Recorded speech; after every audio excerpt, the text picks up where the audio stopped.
look at you and it's easy to see you are that someone I've been trying to meet. I got your number, won't you pick up the phone? Don't leave me hanging on the dial tone. Think back to the night that we met, jumping in the pool, talk to you, dripping wet. Nervous when I speak, so I trip on my tongue. Never thinking you would be my number one. Warahmatullahi wabarakatuh. Halo semuanya, perkenalkan nama saya Ulfia Mutaharo, NPM 2241010101, Fakultas Dakwah dan Ilmu Komunikasi, Prodi Komunikasi dan Penyiaran Islam, kelas KPIB, Universitas Negeri Raden Intan Lampung. Teman-teman semua, ketika kita mendengar kata mahasiswa, tidak asing lagi ada kata-kata kos-kosan. Nah, dalam hal ini saya akan mewawancarai pengusaha kos-kosan. Jika teman-teman tertarik dengan wawancara ini, maka jangan skip videonya dan tonton terus.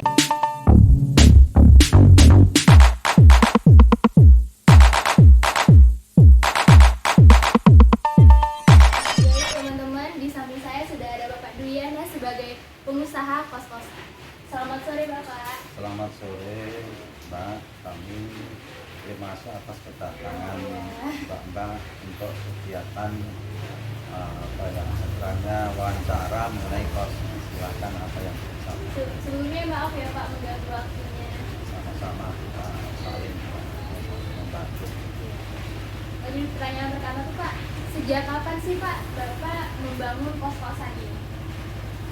Saya mulai membuat itu tahun 1994. 1994. Berarti sudah puluhan tahun ya Pak ya? Ya, ada 20 tahun. Terus setelah kami buat tahun 1994, selesai 1995 saya pakai untuk kosan anak-anak. Nah, untuk kosan anak-anak yang pertama itu memang rumah yang depan ini. Oh iya, rumah sebelah Ya, yang sini, depan Pak. ini Ya. ada dua unit. Yang unit depan kita isi duluan. Ya. Berikutnya rumah yang belakang itu ya setahunnya sama, tapi waktunya duluan yang depan. Oh, iya. Untuk kenapa sih Pak dari sekian banyak usaha nih Pak, kenapa Bapak memilih usaha kos-kosan? Ya, kalau saya untuk usaha kosan itu yang pertama, saya terinspirasi waktu sekolah juga. Saya kan dulu kos. Oh, Bapak anak kos juga ya, nih Pak dulu ya? anak kos, baik pengalaman anak kos, bagaimana saya juga mempunyai andil untuk membuat kosan seperti yang pernah saya alami sekolah. Nah, kosan itu yang pertama saya merasa senang untuk jasa dalam bidang pendidikan. Nah, seingat saya dan sepahaman saya dari sekolah, kayaknya itu banyak amal yang telah diberikan untuk anak-anak kos karena jiwanya jiwa pendidikan ilmu. Artinya itu peran penting bagi bangsa Indonesia. Apalagi waktu bulan puasa, bisa buka bersama, bisa sahur bersama, bisa tabaruk bersama. Itu kepuasan dan kebahagiaan untuk artinya saling membantu dalam bidang pendidikan.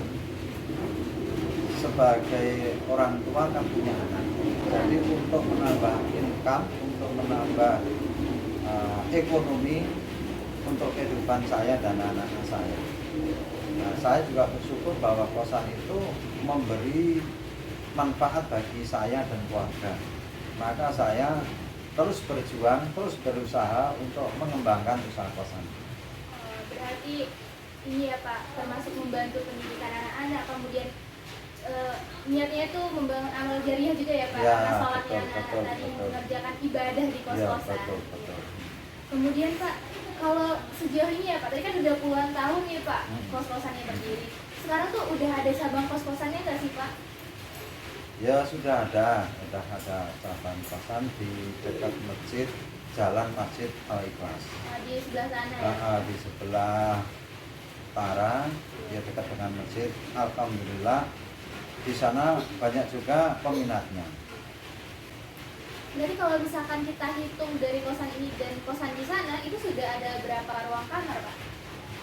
Kalau kita hitung kamar ya adalah 30-an. Ada 30-an ya, Pak? Ada 30-an.